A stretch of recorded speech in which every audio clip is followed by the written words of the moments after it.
दहीबरा बनवाई फास्ट आम बिरी बटा नहीं जावा से अल्प टिके सुजी खाଇବା सोडा स्वाद अनुसार लुण भृसंग पत्र जीरा दे ताको आम अध घंटा गोलैकी रखीदबा। देन आम कौन करवा ना कड़े बसई से तेल दबा तेल भल भाव गरम होगापर से बरा को सब छाणी नवा। बरा छाणी सारापर आम पानी टे पकईदबा।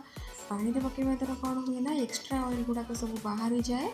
देन आम दही प्रस्तुत करवा। दही बनवाई मुझे घर दही दहीबरा बनाऊँगी। दही आम स्वाद अनुसार लुण अल्प टिके चीनी जीरा लंका गुंड देदेबा ताको भल भाव मिक्स कर नवा। अल्प टिके कड़ा लुण दबा ताको मिक्स कर नवा। देन आम से भिजिक रखि बरा सबको दही में आड कर नवा। एबे आम से दही बरार छुंक लगेगा। छुंक लगाई गोटे तड़का पैन गरम होगापर से सोरिष तेल देदेबा। देन आम सोरिष जीरा सुखिला लंका भृसंग पत्र अल्प टिके हिंगु दे आम भल भाव फ्राए कर नवा। एबे आम देखो आमर से भल भाव फ्राए हो जाइए। देन आम दही बरार से छुंकटा देदेबा। एबे आमर रेडी हो दहीबरा।